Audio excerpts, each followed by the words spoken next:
Bom dia a todos.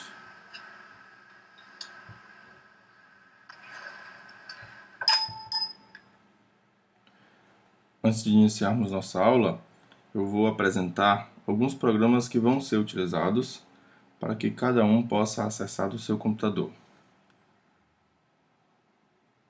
Então, alguns aplicativos que nos serão extremamente úteis serão o seguinte. Nós vamos utilizar o site FluidMath. Se você digitar no Google FluidMath, ele vai permitir que você visualize o primeiro link.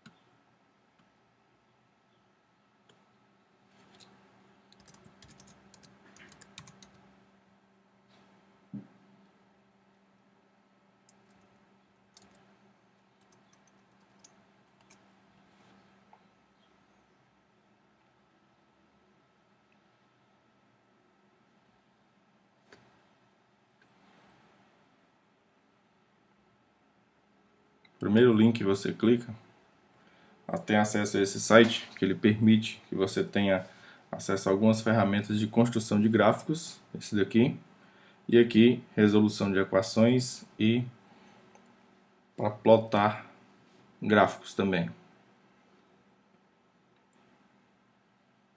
Um outro site que vai ser utilizado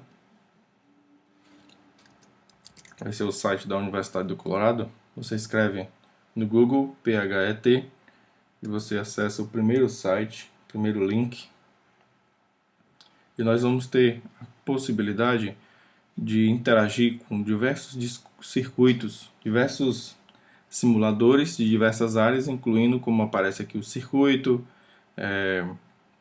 dentre outros. Se você clicar aqui nesse link, você vai visualizar vários simuladores de diversas áreas da física.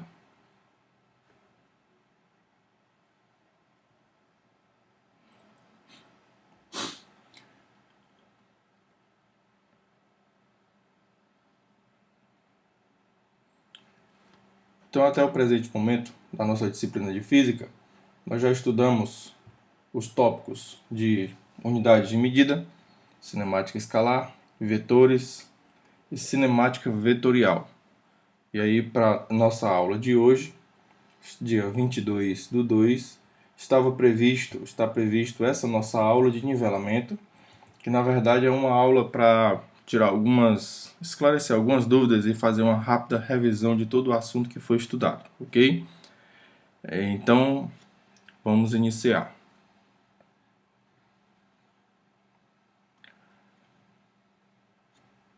Muitas pessoas estavam tendo problemas de acesso com o Smart Sparrow, e esses problemas de acesso estão sendo resolvidos com o passar do tempo, estão sendo resolvidos progressivamente, certo? À medida que as pessoas vão enviando para nós um print da tela, para que nós possamos identificar qual é o problema que está acontecendo, certo? Então, se você ainda é um aluno daqueles que está encontrando um problema de acesso ao site do Smart Sparrow, você tira o print screen da tela e nos envia para que possamos identificar o problema que você está encontrando e possamos, consequentemente, solucionar esse problema. Ok? Então, o site que nós estamos utilizando para acessar os questionários dos Adaptive Learning é o site do Smart Sparrow. Se você escrever no Google Smart Sparrow, ele vai permitir que você acesse esse link, que é esse primeiro link que aparece.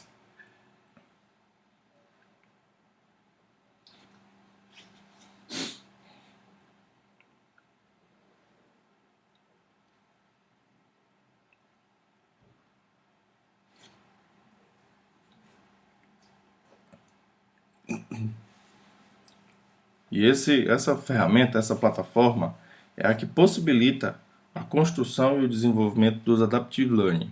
Como é que funciona esse Adaptive Learning? O Adaptive Learning é uma metodologia que está sendo bastante utilizada nas universidades dos Estados Unidos, que ela funciona da seguinte forma. O aluno ele recebe um questionário a ser feito, e essa primeira questão que ele recebe, ele é uma questão mais difícil, certo? Ela tem uma característica mais complexa. Se o aluno errar, ele recebe um feedback, e após esse feedback ele recebe logo em seguida uma questão mais simples. Se ele errar ainda essa outra questão, ele recebe ainda outro feedback mais elaborado, um feedback longo, e recebe logo em seguida uma outra questão mais simples ainda. Após isso, se ele continuar errando, ele vai oferecendo feedbacks ao aluno e vai baixando o nível das questões até que ele consiga chegar ao nível que o aluno se encontra. Então, a partir do momento que o aluno resolve uma questão e acerta, ele vai seguir em frente, oferecendo em seguida uma questão mais difícil e assim sucessivamente, até chegar na questão final, que seria uma questão desafio, uma questão mais elaborada, que o aluno precisa ter um conhecimento maior, certo? Um conhecimento bem mais elaborado para conseguir passar desse desafio. Então essa é a proposta do Adaptive Learning e nós estamos desenvolvendo esse projeto piloto inicial na disciplina de dinâmica. Ok? Vou só perguntar. Quem tiver alguma dúvida, agora pode perguntar aí pelo chat, que eu estou observando aqui no outro computador, todas as dúvidas que forem surgindo.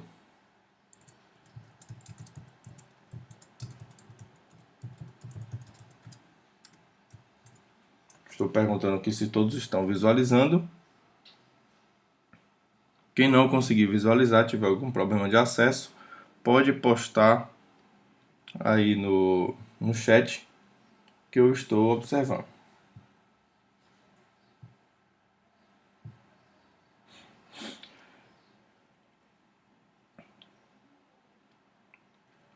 Então, nesse site do FluidMath, ele permite que você tenha, nós vamos iniciar por ele permite que você tenha acesso a uma ferramenta muito interessante, onde permite que, por exemplo, só uma rápida demonstração, você insere uma equação do tipo y igual a ax mais b. Isso daqui, como todos sabem, é uma função do primeiro grau. E aí eu posso construir o gráfico dessa função e eu observo que o gráfico dessa função obviamente é uma reta, dependendo dos valores de a e b. Então aqui eu vou atribuir um valor de a, que vai ser inicialmente a igual a 2. Certo? Eu posso alterar esses valores. Inicialmente vai igual a 2 e o b igual a 5.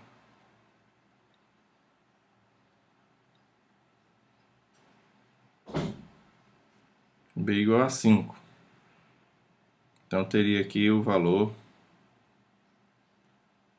da função, né, o gráfico da função, que no caso é uma reta com uma determinada inclinação. E essa inclinação é definida, como é possível observar, é definida pelo valor do elemento a, o termo a. O b vai definir a altura que essa função se encontra. Já vi aqui algumas perguntas.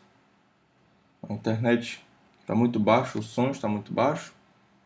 Vou aumentar um pouco mais.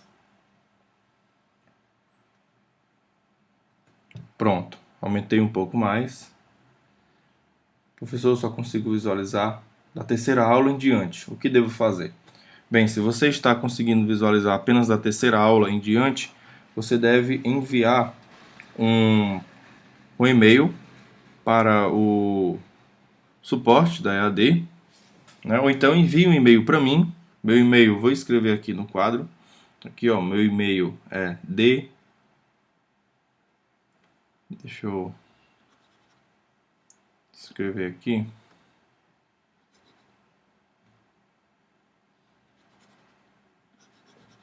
Vou escrever aqui meu e-mail. D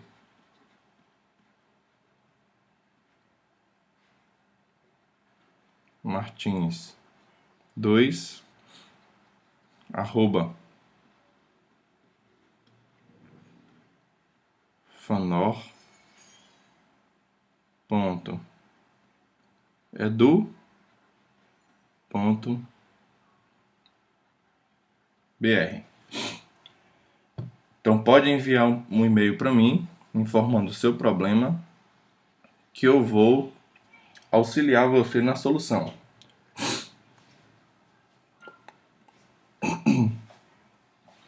Algumas pessoas estão encontrando problema de acesso, que eu estou visualizando aqui.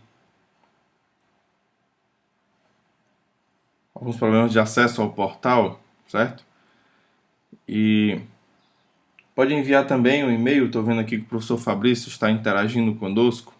Pode enviar um e-mail também para EAD arroba DeVry Brasil.com.br.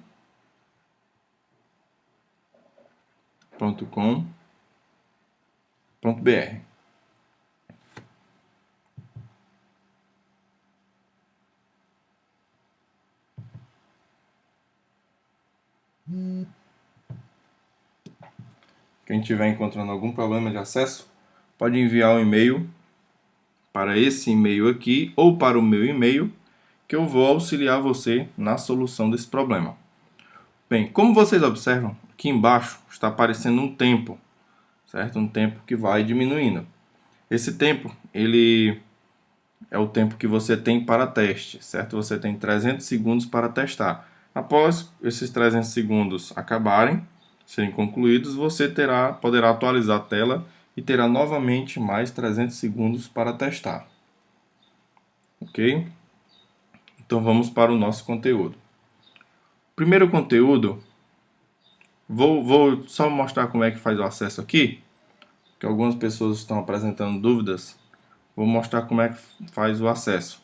Você recebeu o e-mail do Smart Sparrow com o link, e aí vai pedir um usuário e uma senha. Então, quando você acessar o link, ele vai pedir para você digitar seu usuário e sua senha. Se você não souber seu usuário e sua senha, por exemplo, eu vou digitar aqui um e-mail, uma senha errada.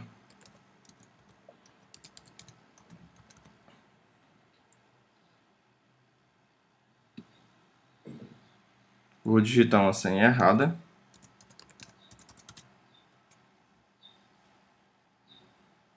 Observe que deu senha errada.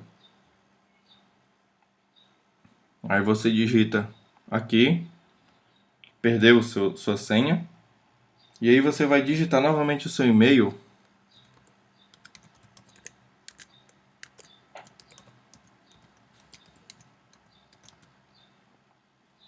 E ele vai enviar um auxílio para o seu e-mail. Então você vai lá no seu e-mail.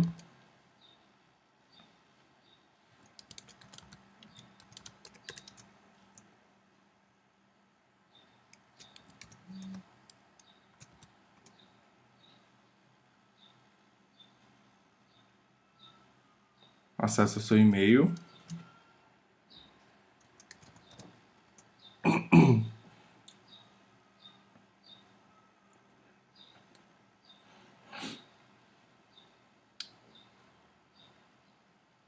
O e-mail.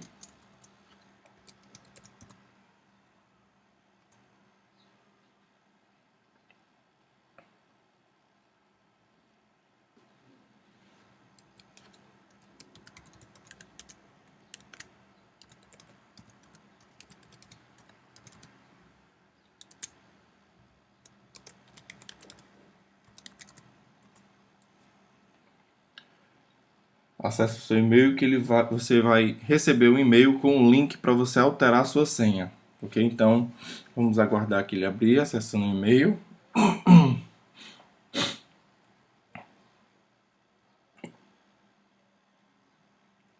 E esse e-mail ele contém as instruções para você, ó, quando você abre o e-mail do Smart Sparrow, restaurar a sua senha. Você cria uma nova senha.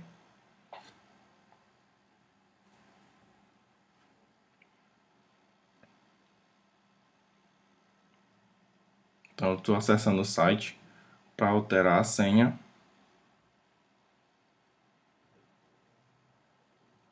Ok. Ele mostra aqui as informações, certo? E você, se não tiver seu nome, você preenche. Se não tiver seu sobrenome, também você preenche. O seu e-mail já deve ter. E aí você coloca, altera o seu password.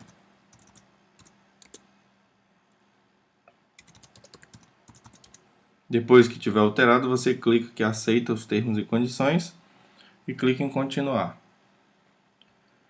Então você alterou a sua senha e você tem acesso ao sistema normalmente. Então você tem aqui as aulas, certo? Isso aqui é a aula da primeira semana, do grupo 1 e do grupo 2. O grupo 1 são os alunos que vão fazer essa atividade como obrigatório. E o grupo 2 é o grupo que vai fazer essa atividade sem ser obrigatório. Então vai ser apenas como uma atividade complementar, ok?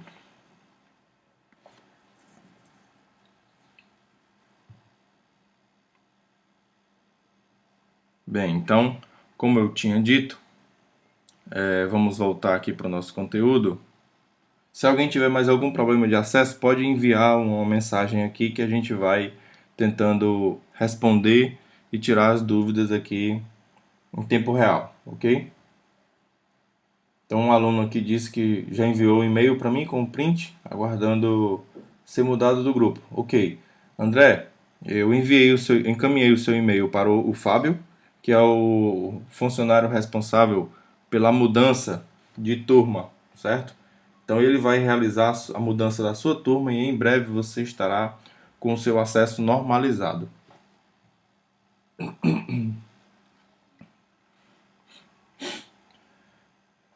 Bem, então conforme nosso cronograma, primeira aula estudada.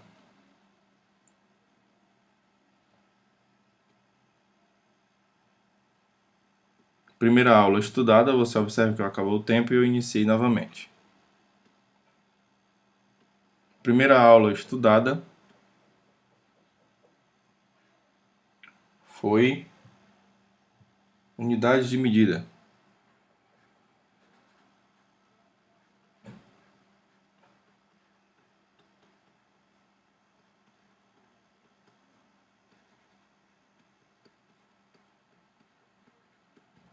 Esse é um conteúdo bastante importante dentro da física, apesar de que alguns professores passam por cima dele, certo? E alguns professores passam por cima desse conteúdo porque não dão tanta importância, mas ele é de fundamental importância, porque na física a unidade do que você está trabalhando ela é fundamental. Você não pode trabalhar com nenhum cálculo, trabalhar com nenhuma grandeza, se você não sabe a unidade. Isso pode diferenciar bastante no resultado esperado. Então, por exemplo, se você está fazendo uma medida de o projeto de um lançador de projéteis, por exemplo, e aí você projeta um lançador de míssil. Você projeta para ele acertar na coordenada, numa determinada coordenada, da forma que está aqui. Você projeta ele para acertar nessa coordenada aqui. E aí quando você lança o seu míssil, você projeta ele com a precisão de 1 centímetro. Se a sua precisão não for especificada a unidade de medida, pode ser que a sua precisão vá para 1 quilômetro. Então a intensidade é a mesma, 1. Só vai mudar a sua grandeza, certo? A sua unidade de medida, a sua escala. Então se você errar de 1 centímetro para 1 quilômetro, vai ser um erro muito grande. E aí pode ser que o seu míssil caia bem aqui, ó. Então isso daí de nada vai adiantar, ok? Então esse capítulo unidade de medida ele é de fundamental importância por conta da sua precisão. A sua precisão vai ser melhor ou pior por conta disso. Ok, André, obrigado pelo retorno. Então aguarde que você vai receber o seu acesso. Então nós temos um sistema que é bastante conhecido, que é o seguinte: quilômetro, hectômetro, decâmetro, metro, decímetro, centímetro, milímetro. Você tem esse sistema que ele serve como referência para você realizar todos os seus cálculos, certo? Para você representar todas as suas unidades de medida. E ele é utilizado dessa forma porque facilita a conversão de uma escala para outra. Por exemplo, nós temos como referência um metro. Então, eu tenho 1 metro. Se você desloca para cá, como foi visto com o professor em sala de aula, né? Cada casa que eu desloco para a esquerda, eu divido por 10. Então, aqui seria 10 a menos 1 metro. Um decâmetro equivale a 10 a menos 1 metro. Um hectômetro equivale a 10 a menos 2 metro. Assim como um quilômetro equivale a 10 a menos 3 metro. Para o outro lado, nós temos as escalas que eu vou multiplicar por 10. Então, um decímetro equivale a 10, ou é o contrário, né? Aqui é positivo. Deixa eu fazer novamente. Eu troquei. Quilômetro, hectômetro, decâmetro, metro, decímetro, centímetro, milímetro. Você tem como referência 1 metro. Se você se desloca para cá, você tem divisão por 10, certo? Aqui o referência é 1 metro. Então aqui seria 10 a menos 1 metro, 1 centímetro. 10 a menos 2 metro. 1 milímetro, 10 a menos 3 metro.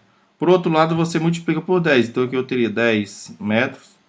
Teria 100 metros, que é 10 ao quadrado. E 1000 metros, ok? Então essa escala de medida de conversão de unidades ela é bastante utilizada e ela é de fundamental importância. Ela é aparentemente simples, mas ela pode trazer muita confusão entre os alunos. Como, por exemplo, nós vamos ver no próximo exemplo uma situação que nós vamos mudar o nosso referencial. E aí um outro termo bastante importante na física que vai ser estudado vai ser o termo referencial. Se você não trabalhar com o seu referencial correto, você vai ter grandes problemas, certo? Então, se eu tiver meu sistema de escalas, quilômetro, hectômetro, decâmetro, metro, decímetro, centímetro, milímetro. Eu estou aqui no meu referencial agora, aqui no hectômetro. Esse é o meu referencial. O padrão vai ser o mesmo. Se eu me deslocar para a direita, eu vou dividir por 10. Se eu me deslocar para a esquerda, eu vou multiplicar por 10. Então, por exemplo, se eu estou em hectômetro, se eu venho para decâmetro, aqui eu vou dividir por 10. 10 a menos 1 hectômetro. Aqui, 10 a menos 2 hectômetro. 10 a menos 3 hectômetro. Da mesma forma, eu continuo nesses daqui. 10 a menos 4 hectômetro. 10 a menos 5 hectômetro. E esse aqui, o quilômetro, seria exatamente igual a 10 hectômetro. Ok? Então, eu teria 10 hectômetros. E aqui, dividiria por 10 cada casa dessas. A mesma coisa acontece, exatamente como um colega sugeriu, como um colega nos auxiliou aqui, o colega Pedro Felipe, esses são os submúltiplos que são utilizados, certo? Exatamente. Nós temos outros mais. Temos outros mais aqui para baixo e aqui para cima. Teríamos ainda, além do quilômetro, teríamos o submúltiplo do... Semelhante na informática, você vê 1 kilobyte, 1 megabyte. Então, teríamos um megametro e teríamos um gigametro, certo? teríamos um teramέτro. E para baixo, teríamos um micrômetro, que seria 10 a menos 6. O próximo, aqui ó, micrômetro, que seria 10 a menos 6 aqui, né? Não, no caso, o micrômetro seria 10 a menos 6 metros, certo? O micrômetro é 10 a menos 6 metros. Teremos um nanômetro e assim sucessivamente. Então temos vários submúltiplos que são utilizados. Eu teria uma outra situação que seria a seguinte: eu poderia ter, ao invés de comprimento linear, eu poderia ter um quilômetro quadrado, uma unidade de medida de área. Hectômetro quadrado, decâmetro quadrado, metro quadrado, decímetro quadrado, centímetro quadrado e milímetro quadrado. Aqui funciona de forma análoga, certo? Se eu tenho 1 metro quadrado como referencial, se eu deslocar para a direita, eu vou dividir por 100, que é 10 ao quadrado. Vou dividir por 10 ao quadrado. Então aqui seria 10 a menos 2 metros, 10 a menos 4 metros, 10 a menos 6 metros. Para a esquerda eu vou multiplicar por 10 por 100, certo? Multiplico por 100. Então aqui eu teria 10 ao quadrado metros, 10 a quarta metros e aqui 10 a sexta metros. Ok? Então esses são os submúltiplos utilizados para você trabalhar com áreas. Com área. Então quando você trabalha com área, você tem a unidade elevada ao quadrado. Porque você tem aqui uma direção x e uma direção y. Juntando a direção x com a direção y em um sistema de coordenadas cartesianas ortogonais, você tem uma determinada área, uma determinada região. Certo? Então ele tem um determinado valor para área. E essa área seria uma reta real aqui e outra reta real aqui, ok? Quando nós formos ver vetores, nós vamos ver um pouco mais de detalhes sobre isso. E temos uma terceira possibilidade, que essa terceira possibilidade é a unidade cúbica, a unidade de volume. Então, quando você tem, na nossa próxima tela, quando você tem um sistema com 3 dimensões, aqui o eixo x, y, z, aqui o eixo x, y e z, você tem um volume. Então, eu posso localizar um ponto nesse sistema da seguinte forma.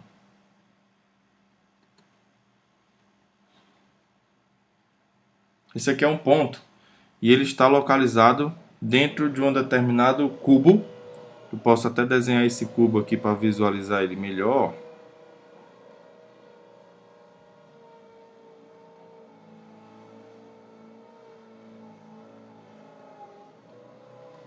Eu tenho aqui um cubo e esse ponto ele está localizado na diagonal oposta ao seu sistema de origem, certo? Ao seu referencial, que é a origem.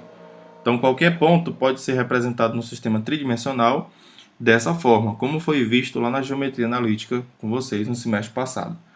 Então eu tenho aqui a escala do quilômetro cúbico, hectômetro cúbico, decâmetro cúbico, metro cúbico, decímetro cúbico, centímetro cúbico, milímetro cúbico, certo? E se eu pego como referencial 1 metro cúbico, se eu me desloco para cá, eu vou dividir por 1000, 10 elevado a 3. Se eu me deslocar para cá, eu vou multiplicar por 10 elevado a 3. Ok? Então, nesse caso, esse aqui seria 10 elevado a menos 3, 10 a menos 6 10 a menos 9. E para cá eu teria 10 a 3, 10 a 6, 10 elevado a 9. Isso com a nossa unidade de referência, que é o metro. Metro cúbico, aqui metro cúbico, metro cúbico, metro cúbico, metro cúbico, metro cúbico. Ok? E aí aqui eu tenho uma característica bem interessante, que é a seguinte: 1 decímetro cúbico é exatamente igual a 1 litro, certo? 1 centímetro cúbico seria igual a 1 ml, 1 mililitros. Então 1 mililitro seria 1 centímetro cúbico, ou seja, seria um quadradinho de 1 centímetro. Então aqui eu teria 1 centímetro desse lado e 1 centímetro desse lado. Então esse aqui seria 1 ml. Assim como 1 litro seria um cubo desse, onde cada um desses lados vale 1 metro. Então esse foi nosso primeira unidade que foi estudada, que foi o sistema de unidades de medida. Então temos vários problemas que podem ser utilizados envolvendo isso daí, certo? O segundo conteúdo que foi estudado foi a cinemática escalar. Nesse conteúdo de cinemática escalar, o segundo conteúdo foi a cinemática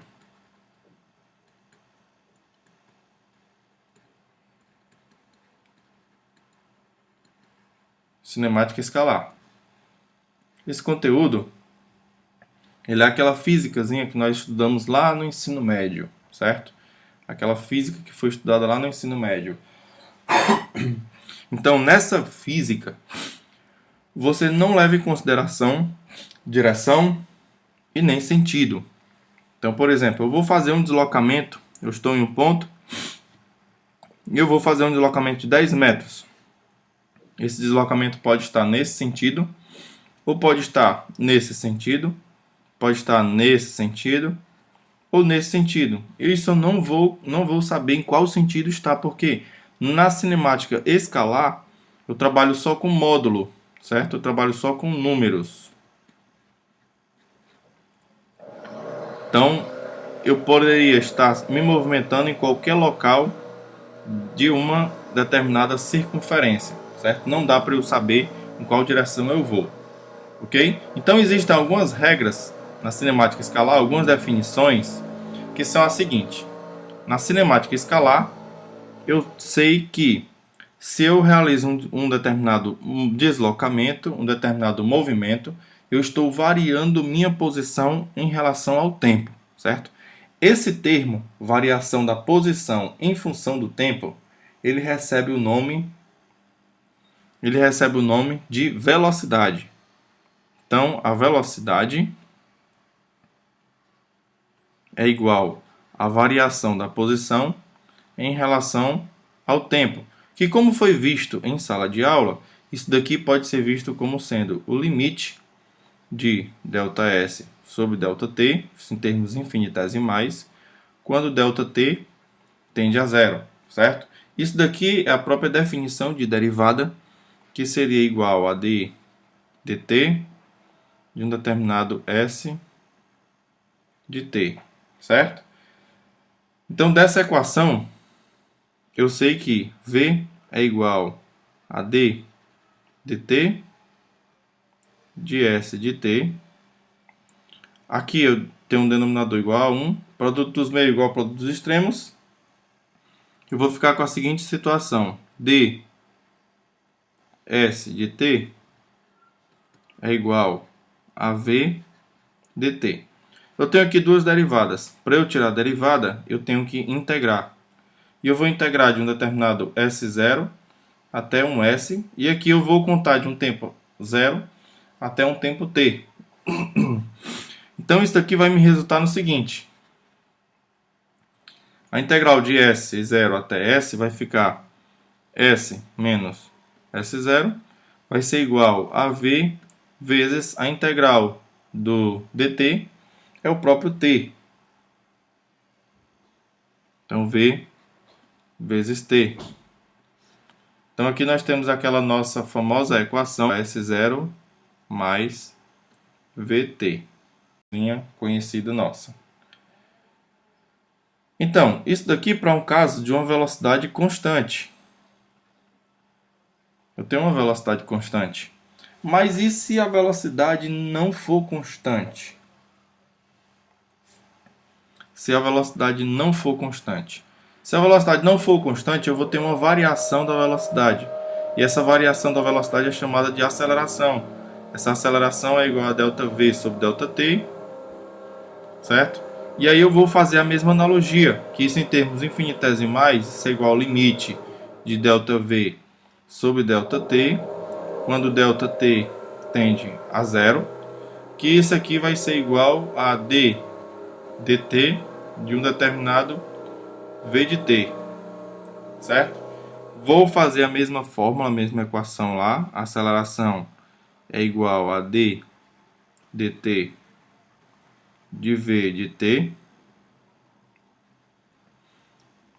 multiplicando produto dos meios igual ao produto dos extremos, vou ter que d de v de t é igual a dt. Para tirar essa derivada eu também integro. Vou integrar de um v0 até um v. E vou integrar de um tempo zero até um tempo t.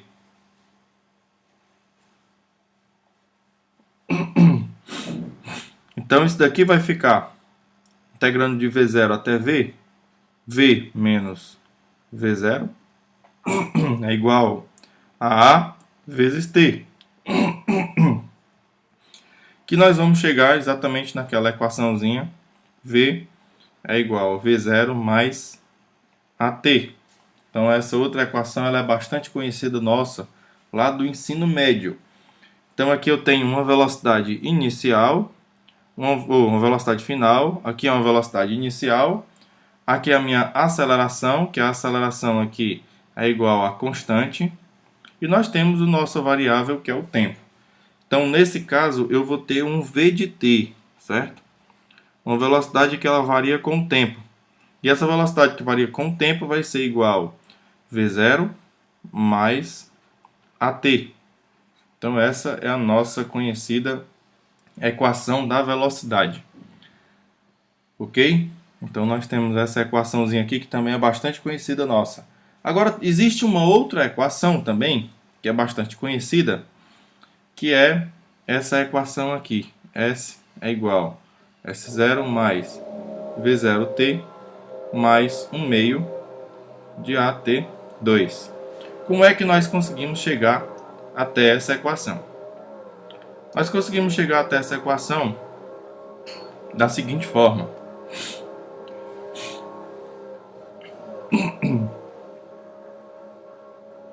Nós sabemos que V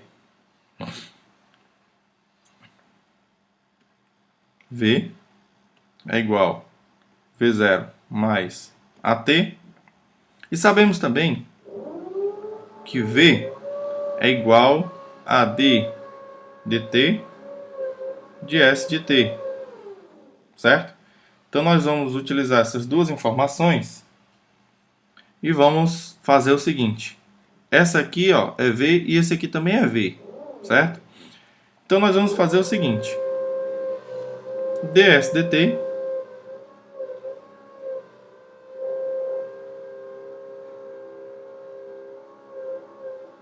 vai ser igual a V0 mais AT. Aqui é 1, produto dos meios igual ao produto dos extremos. Nós vamos ter que ds vai ser igual a V0 mais AT dt. Tirando aqui do parêntese, integrando aqui de S0 até S, eu vou ficar com S menos S0 vai ser igual a V0 dt mais AT dt. Vou integrar onde tem uma derivada eu integro. V, a integral de V dt vai ser igual S menos S0 vai ser igual a V0, aqui é o V0, vezes T, mais a integral de T dt é exatamente 1 meio de S0 mais V0T mais 1 meio de AT ao quadrado, ok? Então essa equação também é bastante conhecida nossa lá do ensino médio. Mas ainda existe uma outra que é chamada de equação de Torricelli. E a equação de Torricelli é uma equação que não depende do tempo. Então como é que você faz para chegar até esta equação? Você faz o seguinte, eu sei que V é igual d dt de S de t. E eu sei que A é igual d dt de V de t. Eu sei essas duas relações. Então, ela não, como eu quero encontrar uma equação que não depende do tempo, dessa primeira equação eu vou tirar o valor do dt. dt vai ser igual a ds de t sobre v. Ok? Então eu vou pegar isso daqui, vou substituir nessa minha outra equação. Nessa equação aqui, ó, eu sei que dt vai ser igual a d de v de t sobre a. Então, igualando essas duas equações, eu vou ter que d de s de t sobre v vai ser igual a d de v de t sobre a. Multiplicando o produto dos meios igual ao produto dos extremos, nós vamos obter que a ds de t é igual a v de v de t. Obtive essa equação. Então eu vou integrar os dois lados. Integro os dois lados. Vou ficar com a. Aqui eu vou integrar de S0 até S. A vezes S menos S0 vai ser igual. A integral de V dV é 1 meio. Vou integrar de V0 até V. 1 meio de V ao quadrado menos V0 ao quadrado. Ajeitando isso daqui, ó, eu vou obter que V ao quadrado menos V0 ao quadrado é igual a 2A ΔS. O que me leva a concluir que V ao quadrado é igual a V0 ao quadrado mais 2A ΔS. Aquela tão conhecida equação de Torricelli, ok? Então essas são as três equações mais utilizadas da nossa física, da mecânica escalar.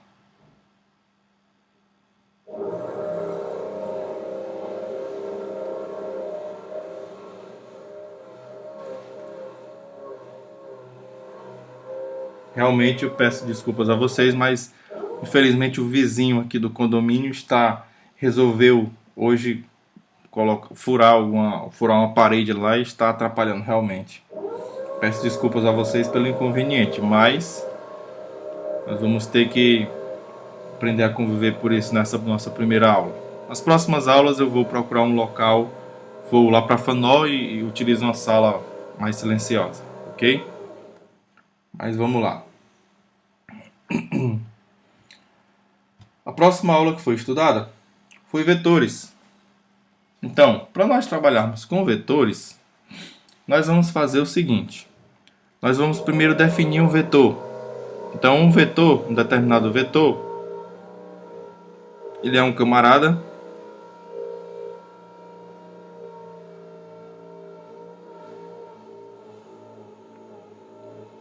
x e y. Um vetor é um camarada, uma grandeza matemática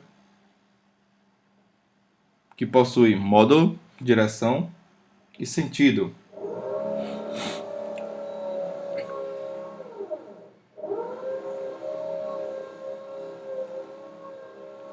Então, se esse vetor ele tem uma coordenada x e uma coordenada y, o vetor vai ser representado assim: a, x, y. Ok? Então, o AXY vai ser a representação desse vetor. E observe que eu tenho que escrever a setinha aqui em cima dele, senão ele vai deixar de ser um vetor e vai passar a ser um par ordenado. Então, se eu tiver A, X, Y, isso daqui é completamente diferente disso aqui. Isso é um vetor, e aqui é um par ordenado.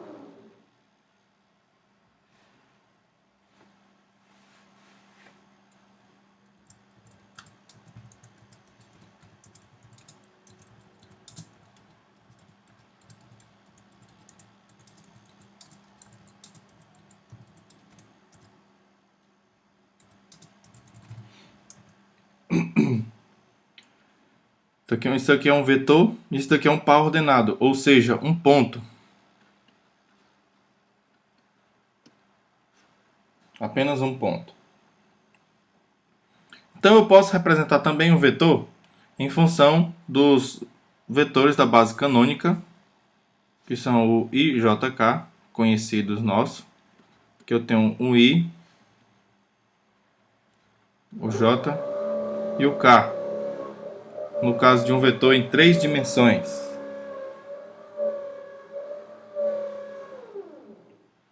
Um vetor em 3 dimensões eu vou ter essa configuração. Então qualquer ponto eu vou representar um vetor, quer dizer, qualquer vetor, ele pode ser representado como sendo uma coordenada x, uma coordenada y e uma coordenada z. Que isso daqui seria igual a um x na direção y, mais um y na direção j, mais um z na direção k.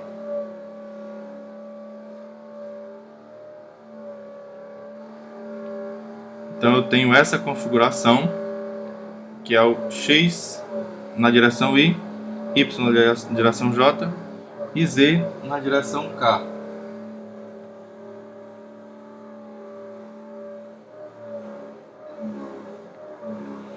Então eu represento um vetor exatamente dessa forma. Então ficaria assim: se eu tenho, por exemplo, um vetor v que tem coordenadas 1, 2, 3 e 5, esse vetor poderia ser escrito assim: 2i mais 3j mais 5k. Ok? Eu poderia representar dessa forma. E existem algumas operações que eu posso realizar. Então a primeira operação é a operação de soma. Para eu somar dois vetores, eu vou somar exatamente as coordenadas. Então eu vou trabalhar com o vetor A, que possui coordenadas AX na direção Y, mais BX na direção J, BY, AX na direção Y. Vou começar de novo. Um vetor A, esse cara está tirando até a minha concentração. Vai ser AX na direção Y, mais AY na direção J, mais AZ na direção K. E um vetor B, que tem coordenadas BX na direção Y, mais BY na direção J, mais BZ na direção K. Então isso daqui eu vou realizar todas as operações utilizando essa base vetorial, esses dois vetores. Então guardem essas componentes, que na próxima tela nós vamos calcular as operações de soma e subtração, e na tela seguinte, na produto por escalar, produto escalar e produto vetorial, ok? Então nós vamos utilizar esses vetores para realizar todas as operações. Então vamos lá, a primeira operação. A primeira operação, a operação de soma. Na operação de soma, o vetor A mais B vai ser exatamente a soma de cada componente. Então você soma a componente x de um com a componente x do outro, a componente y de um mais a componente y do outro, e a componente z de um mais a componente z do outro, ok? Então essa é a operação de soma. Já a operação de subtração,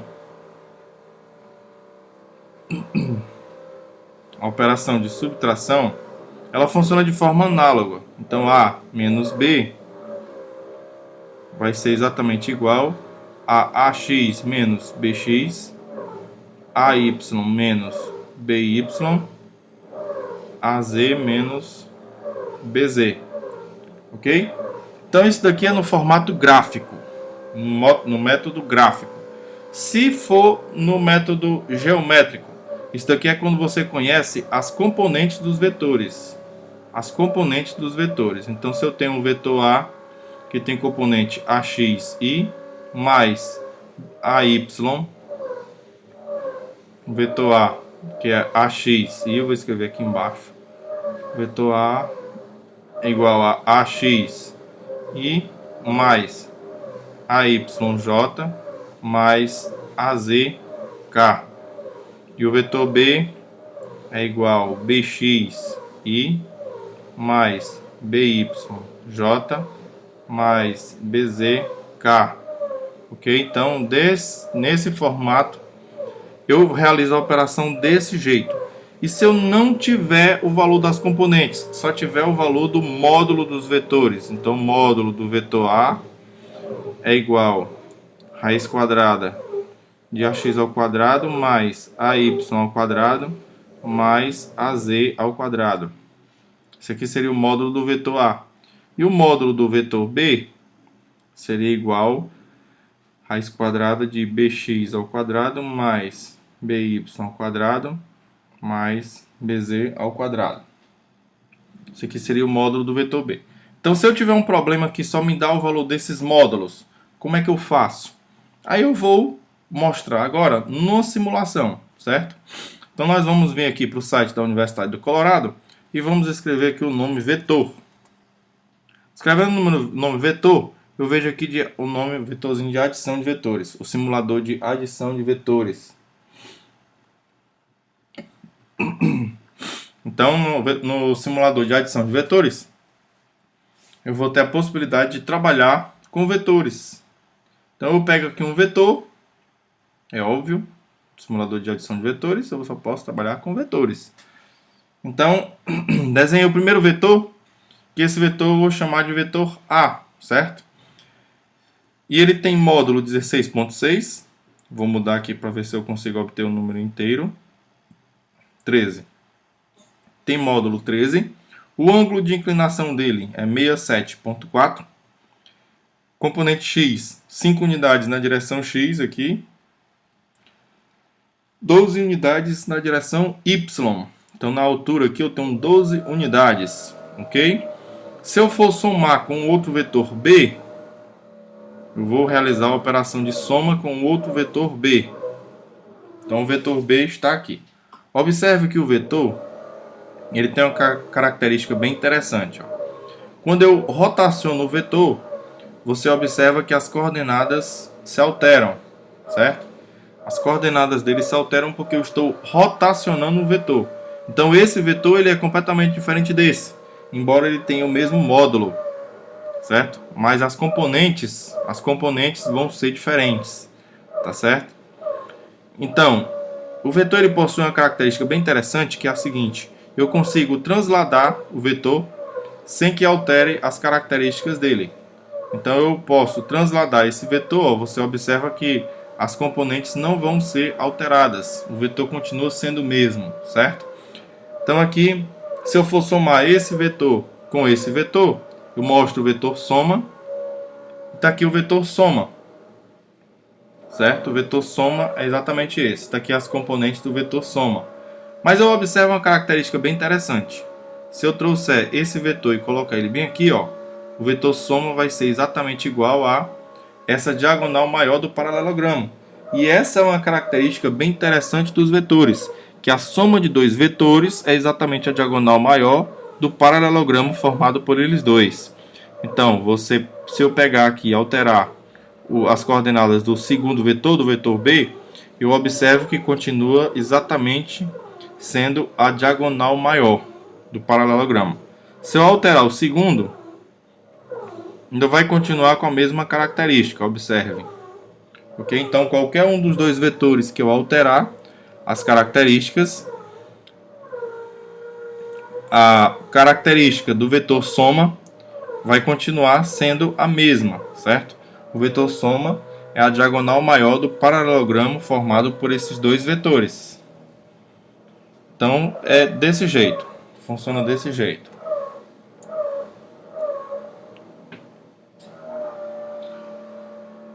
Eu tenho um vetor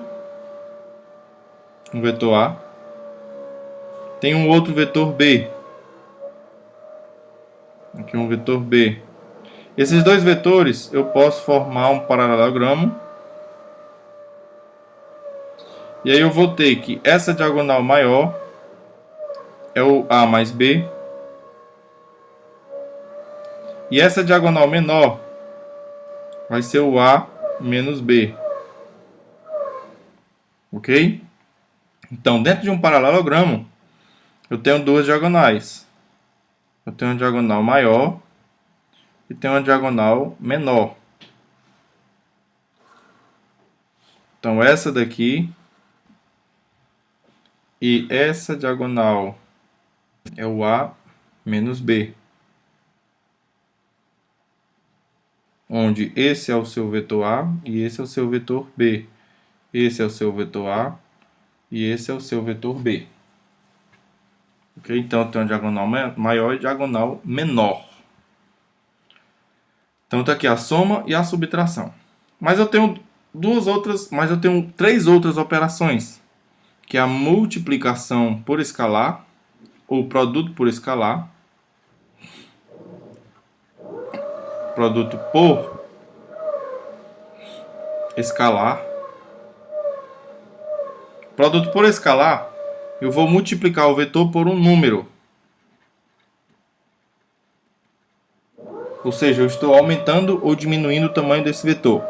Então, por exemplo, se eu tenho o vetor A, que tem coordenadas 2, 3 e 4, e eu multiplico esse vetor por um escalar 5, 5 vezes o vetor A, isso aqui vai ser igual a 5 vezes 2, 3 e 4, que é igual a 10, 15 e 20. Você multiplica esse por esse e esse por esse. Certo? Então, 10, 15 e 20. Ok? Então, eu poderia generalizar que, dado um escalar alfa vezes um vetor qualquer b, vai ficar alfa bx, alfa by.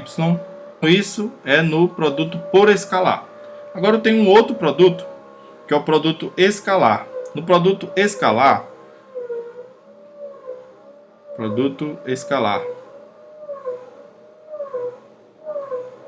no produto escalar, eu vou fazer a seguinte operação. O símbolo dele é esse, A escalar B, e a gente chama assim, A escalar B.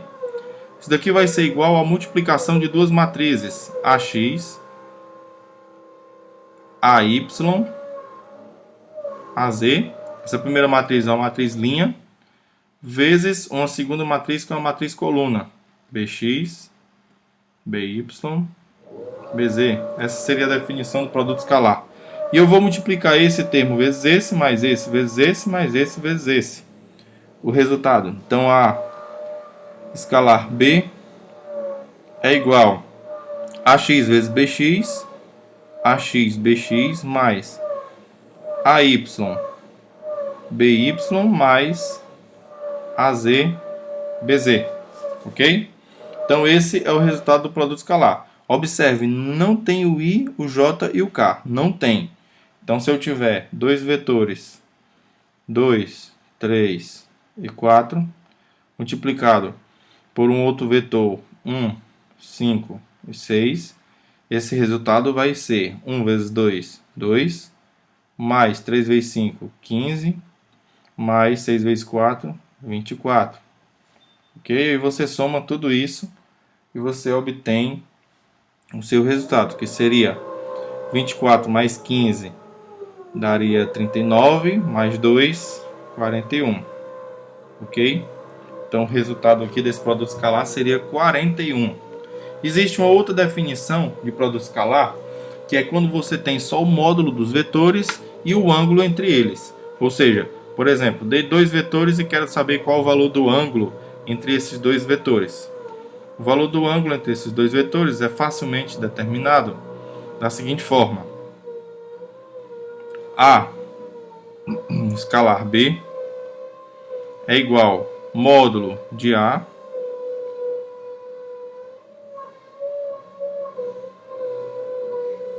vezes módulo de B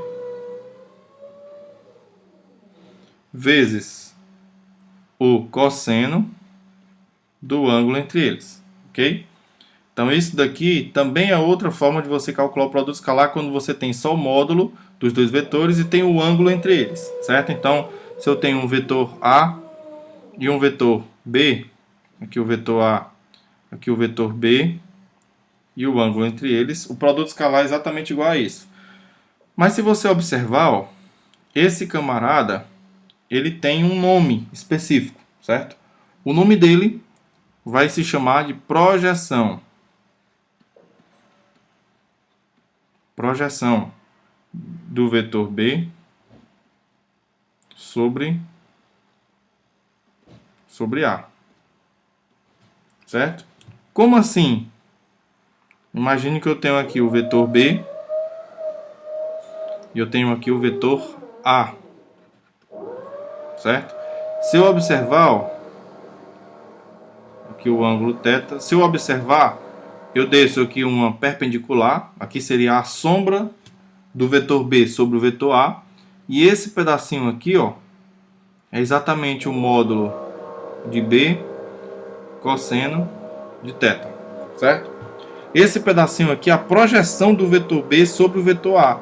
Então, quando eu realizo o produto escalar, quando eu faço produto escalar, eu estou multiplicando o vetor, o módulo do vetor A pela projeção do vetor B sobre o vetor A. Ok? Eu estou multiplicando o módulo do vetor A pela projeção do vetor B sobre o vetor A. Ok? Temos uma pergunta de um aluno aqui. Professor, e quando for duas matrizes linha?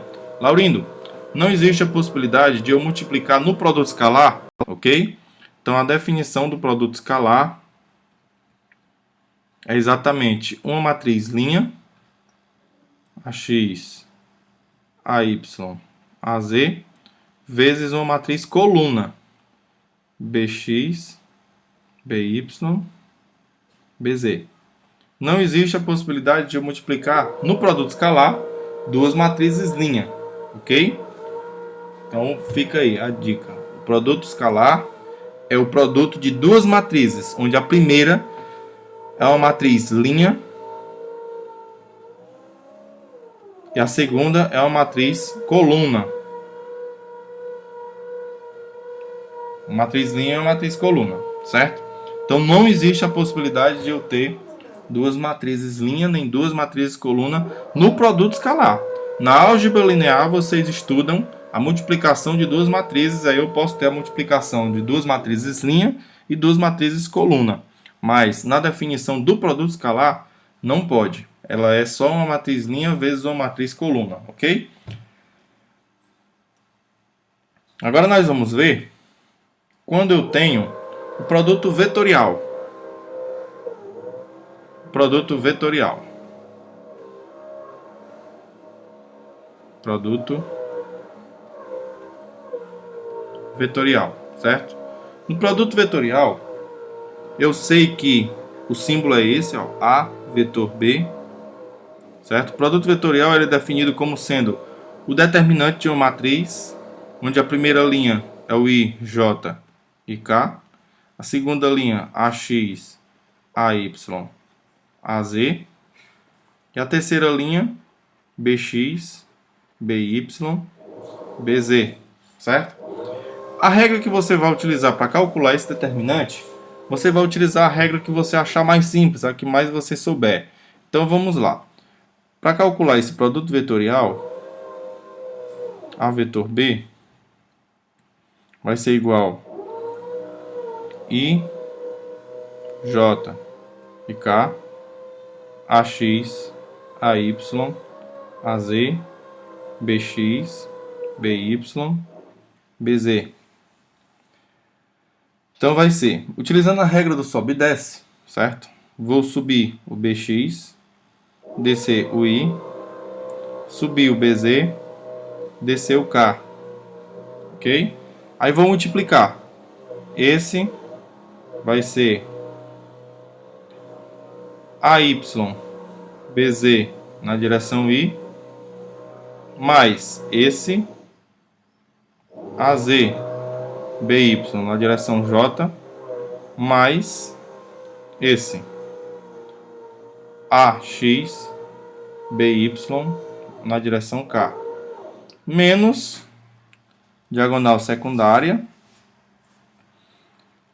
AY, BX na direção K, menos AZ, BY na direção I, AZ, BY na direção I, menos AX, BZ na direção J. Colocando os I, J e K em evidência, eu vou obter que o produto vetorial A vetor B vai ser igual a, na direção I, AY, BZ menos AZ, BY, aqui ó, na direção I, mais direção J, AZ, BY,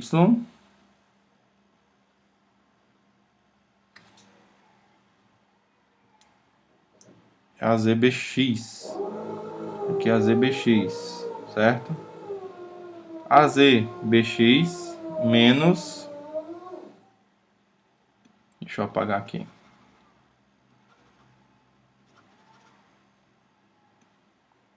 AZBX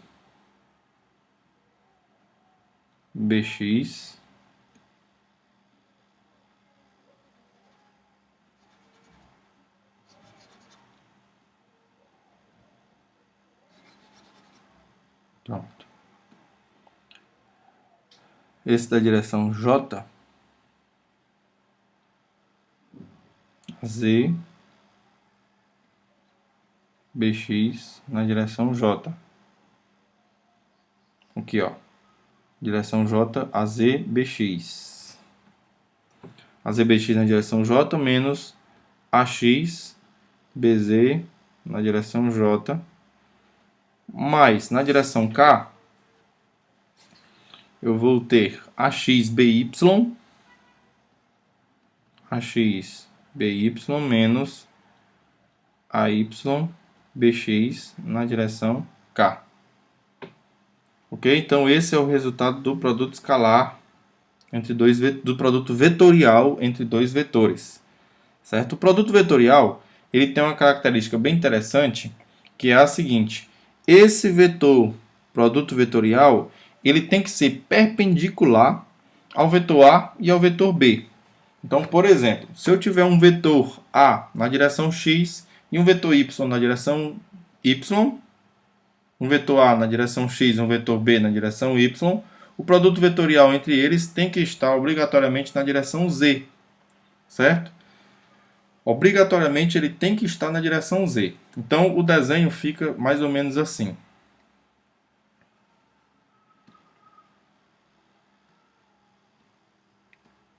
Um vetor A,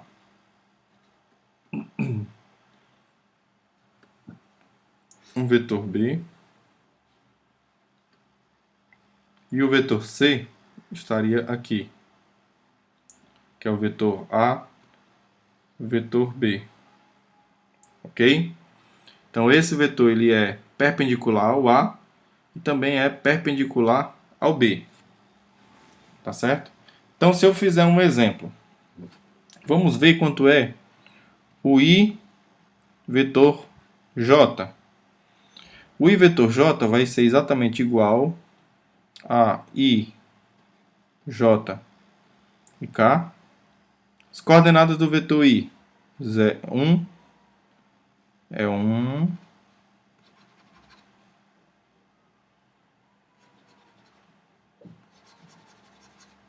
Pronto. 1, 0, 0, 0, 1, 0. Então, fazendo esse produto vetorial, ó, esse primeiro é 0. Subi aqui o 0, desci o I. Subi o 0, desci o K.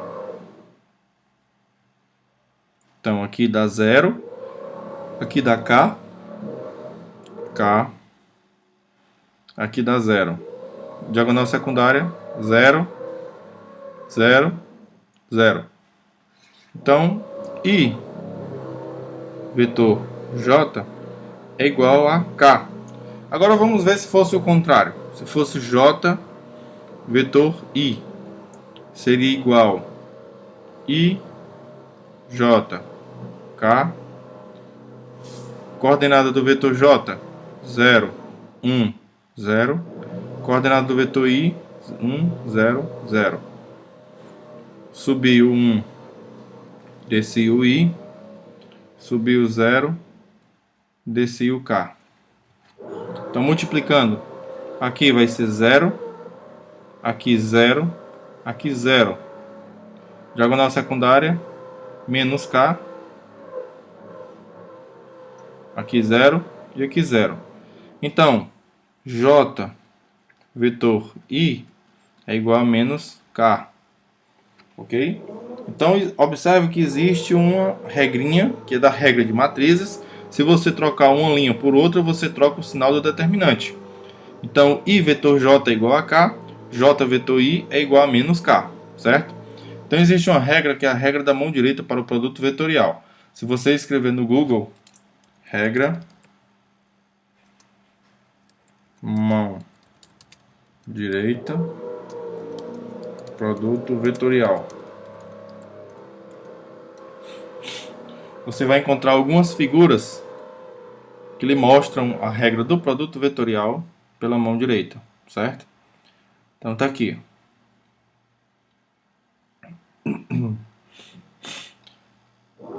Aqui você tem essa figurinha aqui, ó. E diz, se você tem aqui o vetor A e o vetor B, o vetor A, vetor B vai estar na direção do dedão, certo? Bota o vetor A, vetor B, estão nessas duas direções, o dedão está para cima. Se fosse o contrário, vamos ver aqui.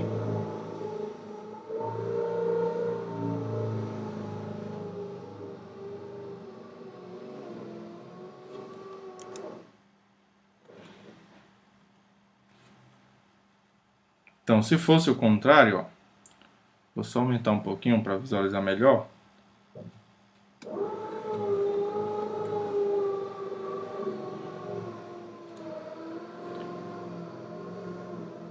Se fosse o contrário, ele estaria para baixo, certo? Esse camarada estaria exatamente para baixo.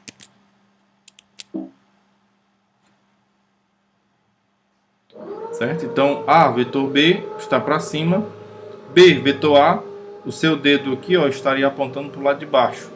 Então, vocês vão estudar um conteúdo na física, que é o conteúdo de torque. No final da dinâmica, vocês vão estudar o conteúdo de torque. Que o torque vai ser igual a um vetor posição vezes um vetor força. E aí o torque vai estar em uma determinada direção. Então, quando você aperta o parafuso, certo? O torque ele está na direção do parafuso entrando. Quando você afrouxa, você gira no sentido anti-horário. E aí o parafuso vai ter uma facilidade maior para sair por conta do torque, certo? Então, isso daqui vocês vão ver no final da disciplina de dinâmica, certo? Ver com bem mais detalhes. Ok? Então, vamos dar continuidade. Vamos ao conteúdo final da nossa aula, que é justamente a cinemática vetorial. Então, na cinemática vetorial, cinemática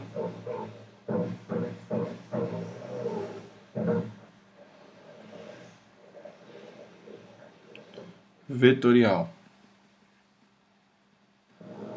Na cinemática vetorial, ele é bastante semelhante à cinemática escalar, certo? Só que as fórmulas são apenas duas. Velocidade, observe que já é um vetor, é igual a d dt de r de t, porque você tem um determinado objeto que está a uma distância vetorial r de um determinado objeto. E esse vetor r, ele tem a seguinte característica: rx na direção y mais ry na direção j, ok? Então essa é a característica do vetor. Eu poderia inserir ainda mais um rz na direção k, certo? Então a velocidade vai ser igual à derivada desse vetor, onde a velocidade vai ser igual a d dt de rx y mais ry j mais rz k, certo? Que vai ser igual à derivada de cada um desses camaradas. Então a velocidade vai ser igual a d dt de rx na direção y mais d dt de ry na direção j mais d dt de rz na direção k, certo? E eu posso simplificar isso daqui da seguinte forma: v vai ser igual a r ponto x na direção y mais r ponto y na direção j mais r ponto z na direção k. Então esse r ponto significa d dt de r, ok? Essa é uma simplificação para você não precisar escrever toda a vida d dt de rxy, d dt de ryj, d dt de rz k. Você escreve só r.xy, r.yj, r.zk, ok? No caso da aceleração, nós teremos uma situação análoga. Nossa aceleração vai ser igual a d dt de v de t, que vai ser igual a d dt de r.x na direção y mais r.y na direção j mais r.z na direção k, podendo ser também d dt v.x na direção y mais v.y na direção j mais v.z na direção k, certo? Isso aqui poderia ser da seguinte forma, fica assim, ó.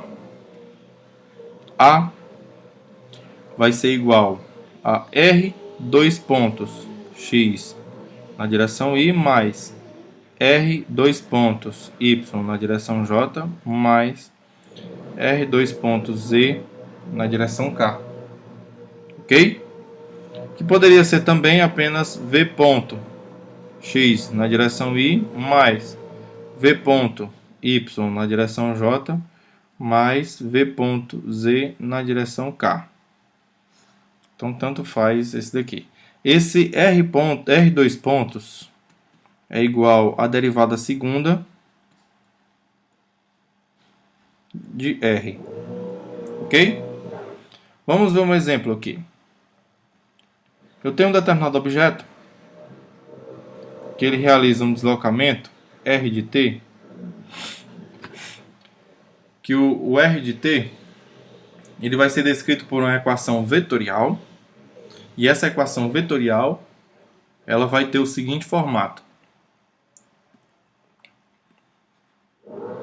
R de t vai ser igual a 5t ao quadrado mais 6t na direção I, mais na direção J eu teria 3t ao cubo menos 5t na direção J, mais na direção K 8t ao quadrado menos 10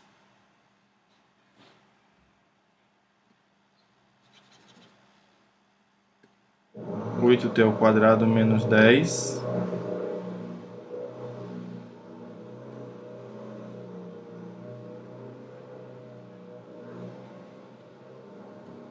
vou apagar aqui 8t ao quadrado menos 10 na direção K. Ok? Então eu quero saber qual a velocidade e qual a aceleração desse objeto.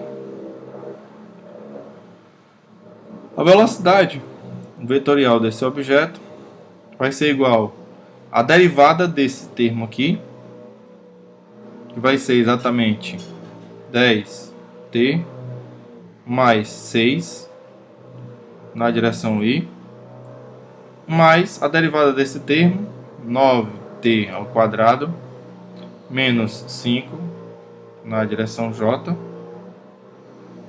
mais a derivada desse termo, 16t na direção K. E se eu quiser aceleração, se eu tiver aceleração, eu vou derivar novamente esse termo, que vai ser 10 na direção I, mais 18t na direção J, mais 0 na direção K. Então ele só tem uma aceleração na direção I e uma aceleração na direção J. Ok? Vamos lá, temos uma pergunta aqui. O que significa o ponto? Eugênia, é o seguinte. O ponto, por exemplo, eu escrevi que o vetor V, certo? O vetor V é igual Rx ponto na direção I mais Ry ponto na direção J mais Rz ponto na direção K, ok? Vamos lá. Esse ponto, ele significa a derivada temporal d dt, ok? Então, se eu tiver Rx ponto, isso daqui é exatamente igual a d dt de Rx. Entendeu? Esse ponto, ele serve para abreviar isso. Então, isso é a abreviação.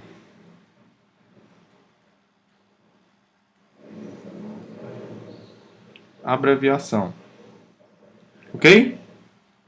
Esclarecido? Então, toda vida que para você não precisar escrever o DDT, você coloca o ponto. Mas uma observação. Isso daqui é derivada temporal. Derivada temporal. Certo? Outra derivada não serve, ok? É somente a derivada temporal.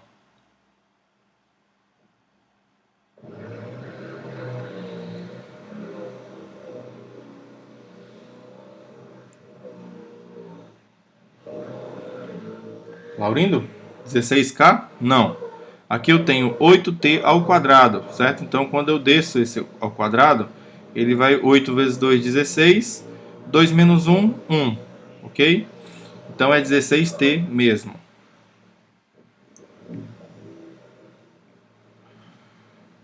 Ok, se eu tivesse o contrário, como o colega Cristiano Holanda sugeriu, da velocidade da aceleração para a velocidade, se da aceleração, para eu encontrar a aceleração, eu derivo a velocidade, da velocidade para eu encontrar a aceleração, eu integro.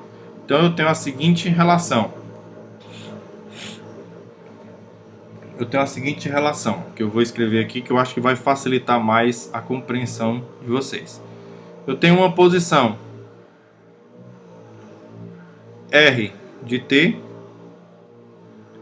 uma velocidade v de t e uma aceleração a de t, certo? Aqui, ó, da posição para velocidade, velocidade para aceleração, aceleração para velocidade, velocidade para posição, ok? Se eu tenho a posição, quero encontrar a velocidade, eu derivo da velocidade para encontrar a aceleração, deriva da aceleração para encontrar a velocidade, integra da velocidade para encontrar a posição, integra novamente.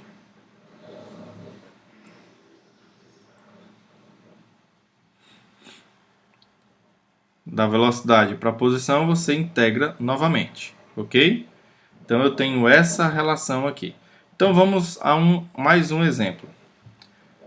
Eu tenho um objeto que descreve uma velocidade v de t vetorial, que é igual a 5t mais 2 na direção y, mais 3t menos 5 na direção j, mais 8 na direção k. Eu sei que esse móvel ele passa pela posição S de 0 igual a... No instante 0, ele passa pelo ponto 2, 3 e 5, ok? O móvel se desloca com velocidade dada por essa equação. E eu sei que no instante 0, ele passa por esse ponto. Qual a posição desse objeto? A equação da posição desse objeto. Nós vamos fazer o seguinte. Se eu quero encontrar a equação da posição, eu vou integrar a velocidade. Ok? Então eu vou fazer o seguinte cálculo. S de t, vetorial, que vetorial, vai ser igual a integral da velocidade, que vai ser integral de 5t mais 2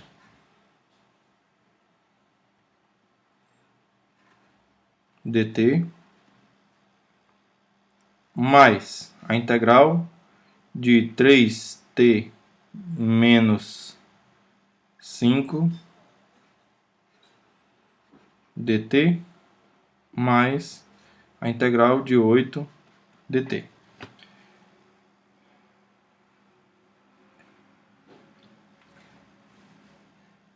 Laurindo, infelizmente não tem, porque eu já atualizei a tela. Infelizmente não tem como voltar ao outro exemplo, porque eu já atualizei a tela. Mas eu vi que na aceleração eu coloquei 16t, não era 16t, era 16k realmente. Vamos ver. Vamos dar continuidade aqui. Depois eu volto e faço esse exemplo novamente, ok? Vamos ver. Integrando essa posição, essa velocidade, eu vou encontrar que S de t vai ser igual a integral disso daqui dá 5 sobre 2t ao quadrado, mais 2t mais uma constante c, mais aqui isso na direção y. Ok? Isso na direção y.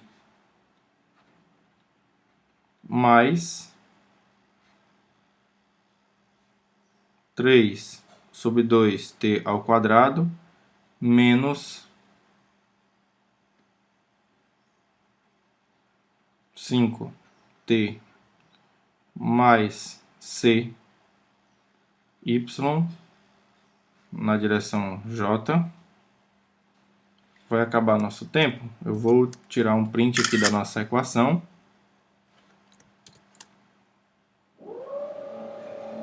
Para continuar com a resolução.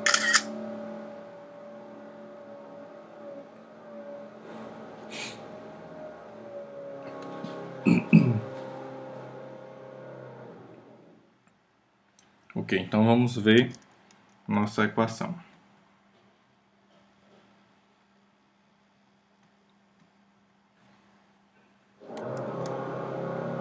Nossa equação foi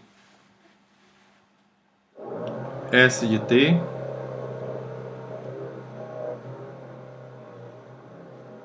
igual a integral de 5t mais 2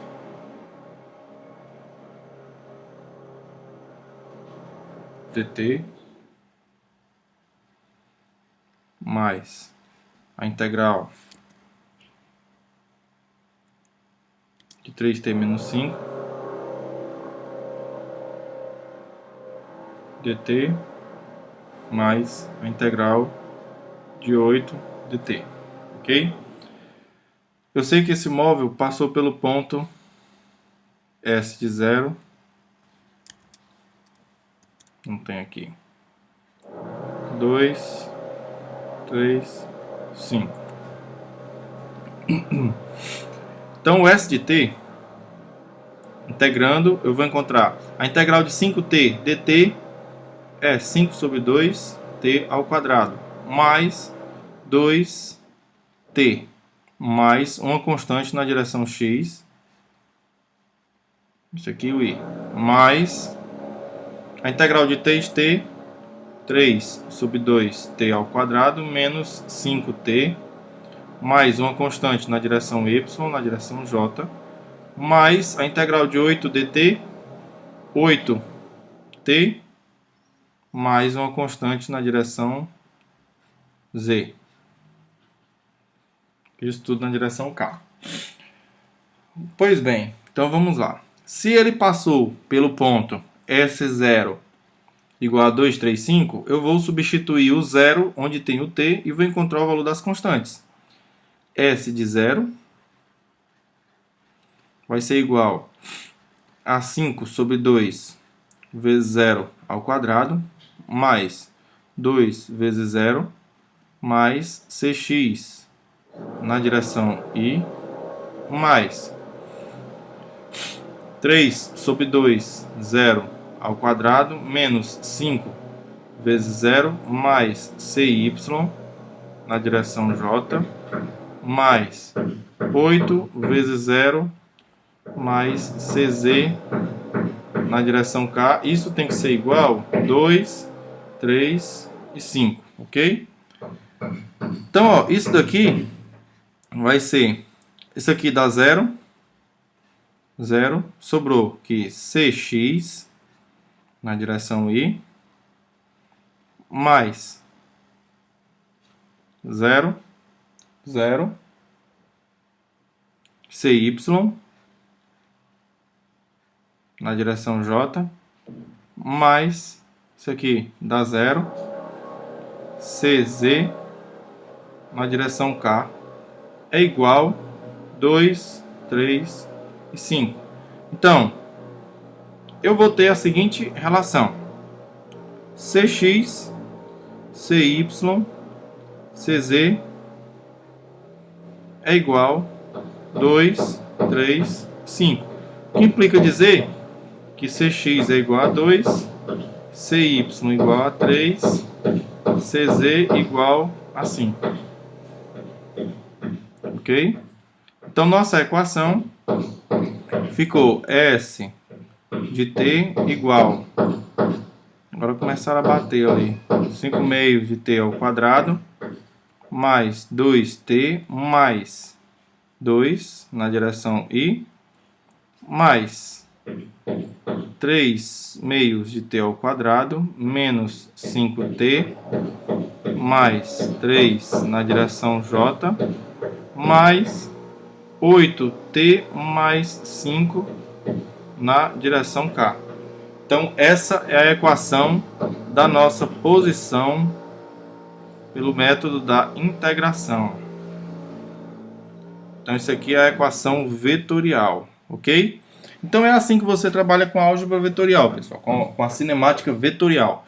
Você tem a equação vetorial de um determinado objeto, de um determinado móvel, certo? Você vai utilizar a relação, nunca esquecer dessa relação, R de t, V de t, A de t. Daqui para cá, vou atualizar a tela que ele já vai encerrar o tempo aqui. Então, para finalizar, eu vou deixar a seguinte relação que você não pode esquecer. R de t, aqui R de t, V de t, A de t. Daqui para cá você deriva, daqui para cá você deriva, daqui para cá você integra e daqui para cá você integra. Ok? Então, guardem essa relação. Se você tem a equação da posição, quer ir para a velocidade, você deriva. Tem a equação da velocidade, quer ir para a aceleração, você deriva. Se você tem a aceleração, quer vir para a velocidade, você integra. Se tem a velocidade, quer vir para a posição, você integra. Só que, quando você integrar, você tem que calcular as constantes. Calcular as constantes de integração. Ok? Não esqueçam disso. Você precisa conhecer um valor para você calcular as constantes. Ok? Então é isso, pessoal. Esse foi um rápido resumo das nossas 4 aulas que tivemos até agora. Agradeço a atenção de todos. Peço mais uma vez desculpas pelo inconveniente do meu vizinho aqui, né? Está com a furadeira aqui realizando uma obra aqui, uma construção na casa dele. Infelizmente aqui é apartamento e o barulho ele se propaga com facilidade muito grande. Mas eu espero que tenha dado para vocês entenderem, espero que tenha sido claro. Quaisquer dúvidas, vocês podem enviar para o meu e-mail, dmartins2@fanor.edu.br, ok? Então, desejo a todos um ótimo final de semana, né? E até o nosso próximo encontro. Nara, nossa próxima aula, nosso próximo encontro virtual será no dia 8. Então, no dia 8, após o carnaval, nós teremos nosso próximo encontro. Então, no dia 8 de fevereiro, certo? Dia 8 de março, 08/3, próximo encontro.